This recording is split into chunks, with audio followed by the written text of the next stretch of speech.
ഈ ആശുപത്രികളെയൊക്കെ നമ്മൾ പ്രിവെൻറ്റ് ചെയ്തുകൊണ്ട് പകരം സംവിധാനങ്ങളില്ലാതെ അതിനെതിരെ നമ്മൾ ലീഗലായിട്ട് മൂവ് ചെയ്ത് തുടങ്ങിക്കഴിഞ്ഞാൽ ആൾക്കാർക്ക് പകരം പോകാൻ സ്ഥലങ്ങളില്ലാതാവും. കേരളത്തിലെ വലിയ ആശുപത്രികളെ നിയന്ത്രിക്കാനായിട്ട് ശ്രമിക്കുമ്പോൾ ഉണ്ടാകുന്ന പ്രശ്നങ്ങളെന്ന് അത് ബാക്ക് ഫയർ ചെയ്യുന്നത്. കാരണം അവർ വളരെയധികം ഇൻഫ്ലുവൻഷ്യൽ ആയിട്ടുള്ള ആൾക്കാരും വളരെയധികം പൈസയുള്ള ആൾക്കാരും ഒക്കെയാണ് നേരത്തെ തന്നെ നടന്നുകൊണ്ടിരിക്കുന്നത്. ഇപ്പോൾ അതിനെക്കാട്ടി വലിയ പൈസയുള്ള ആൾക്കാരാണ് പുറത്തു നിന്നൊക്കെ നടക്കുന്നത്. നമുക്ക് എന്തായാലും ശരി ഈ പറയുന്ന ഒരു 50-60% പേരെയെങ്കിലും നമുക്ക് ഇതിനകത്തേക്ക് ഈ പറയുന്ന പൊതുജനാരോഗ്യ രംഗത്തേക്ക് നമ്മുടെ സർക്കാർ ആശുപത്രികളെ ആശ്രയിക്കുന്ന ആൾക്കാരായി മാറ്റേണ്ടതുണ്ട്.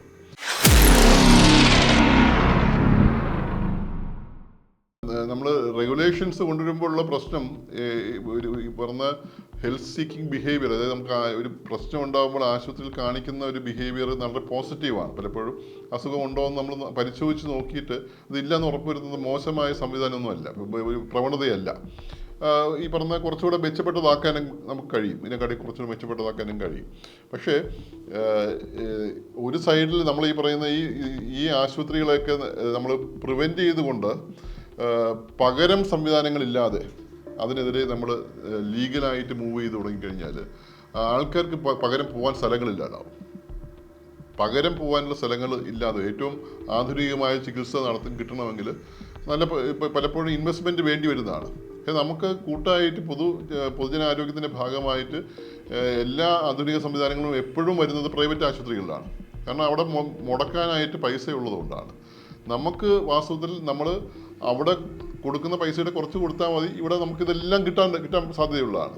പക്ഷെ നമ്മളത് അങ്ങനെ ചെലവഴിക്കാൻ തയ്യാറാവാത്ത ജനമായി മാറിയതുകൊണ്ട് നമുക്ക് ഇതെല്ലാം സർക്കാർ ആശുപത്രികളിൽ എത്തുമ്പോഴേക്കും വളരെ അപ്പുറത്ത് അടുത്ത ജനറേഷൻ സംഭവങ്ങൾ വന്നു കഴിയും, പുതിയ ചികിത്സാ രീതികൾ അവിടെ വന്നു കഴിയും.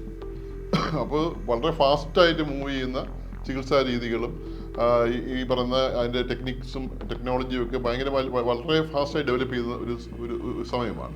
അപ്പോൾ അതിനോട് പിടിച്ചു നിൽക്കണമെങ്കിൽ തീർച്ചയായിട്ടും ബദൽ സംവിധാനങ്ങൾ ഉണ്ടാക്കിക്കൊണ്ട് വേണം. തീർച്ചയായിട്ടും അതിനകത്തൊരു ലീഗലായിട്ടോ അല്ലെങ്കിൽ സോഷ്യലായിട്ടുള്ള നിയന്ത്രണങ്ങൾ അവിടെ വേണ്ടി വരുന്നുള്ളത് ഉറപ്പാണ്. അതിന് ഓൾറെഡി നമുക്ക് നിയമങ്ങളുണ്ട്. പക്ഷേ ആ നിയമങ്ങൾ നേരത്തെ തന്നെ നമ്മൾ നോക്കുമ്പോൾ കേരളത്തിലെ വലിയ ആശുപത്രികളെ നിയന്ത്രിക്കാനായിട്ട് ശ്രമിക്കുമ്പോൾ ഉണ്ടാകുന്ന പ്രശ്നങ്ങളെന്ന് അത് ബാക്ക് ഫയർ ചെയ്യുന്നത്. കാരണം അവർ വളരെയധികം ഇൻഫ്ലുവൻഷ്യൽ ആയിട്ടുള്ള ആൾക്കാരും വളരെയധികം പൈസയുള്ള ആൾക്കാരും ഒക്കെയാണ് നേരത്തെ തന്നെ നടന്നുകൊണ്ടിരിക്കുന്നത്. ഇപ്പോൾ അതിനെക്കാട്ടി വലിയ പൈസയുള്ള ആൾക്കാരാണ് പുറത്തു നിന്നൊക്കെ നടക്കുന്നത്. അപ്പോൾ അവർ ഈ പറഞ്ഞ നമ്മുടെ രാഷ്ട്രീയത്തിനകത്തും നമ്മുടെ ഭരണ സംവിധാനത്തിനകത്തും അവർക്ക് നടത്താൻ പറ്റുന്ന ഇടപെടലുകൾ വലുതാണ്. അത് നമുക്ക് പലപ്പോഴും മുറിച്ചു കിടക്കാനായിട്ട് നമ്മുടെ ഒരു സമൂഹ നിലയിൽ എത്ര കണ്ടു പറ്റുമെന്നും എനിക്ക് സംശയമുണ്ട്. പക്ഷേ തിരിച്ച് ഇത് നമ്മുടെ പൊതുജനാരോഗ്യം ഈ പറഞ്ഞ പ്രൈമറി രംഗം മുതൽ ടെർഷ്യറി രംഗം വരെ മെച്ചപ്പെടുത്തുവാനും അത് തീർച്ചയായും വന്നു കഴിഞ്ഞാൽ ആൾക്കാർ കൂടുതൽ ഇങ്ങോട്ട് വരും. നമുക്ക് എന്തായാലും ശരി ഈ പറയുന്ന ഒരു 50-60% പേരെയെങ്കിലും നമുക്ക് ഇതിനകത്തേക്ക് ഈ പറയുന്ന പൊതുജനാരോഗ്യ രംഗത്തേക്ക് നമ്മുടെ സർക്കാർ ആശുപത്രികളെ ആശ്രയിക്കുന്ന ആൾക്കാരായി മാറ്റേണ്ടതുണ്ട്.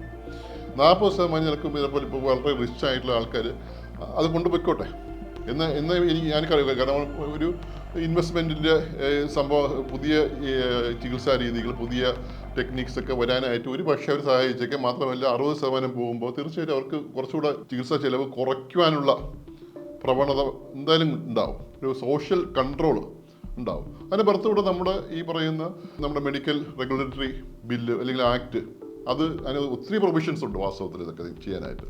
അത് ഇംപ്ലിമെൻറ്റ് ചെയ്ത് കഴിഞ്ഞാൽ നടപ്പിലാക്കാവുന്നേ ഉള്ളൂ. ഒരു 2 സൈഡുണ്ട് അതിനകത്ത്.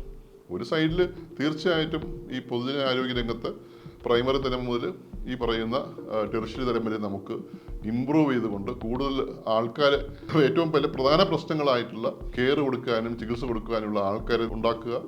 അതോടൊപ്പം തന്നെ നല്ല മാനേജ്മെൻറ്റ് സിസ്റ്റം ഉണ്ടാക്കുക, റെഫറൽ സിസ്റ്റം കൃത്യമായിട്ട് വർക്ക് ചെയ്യുന്ന ഉറപ്പാക്കുക.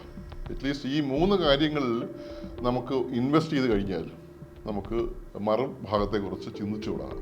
അത് നിയന്ത്രിക്കുന്ന സോഷ്യൽ കൺട്രോളും അതുപോലെ നിയമപരമായിട്ടുള്ള കൺട്രോളും കൊണ്ടുവരുന്നതിനെക്കുറിച്ച് കൂടുതൽ നമുക്ക് കൃത്യമായിട്ട് ആലോചിച്ച് നടപ്പിലാക്കാൻ പറ്റുന്നതാണ്.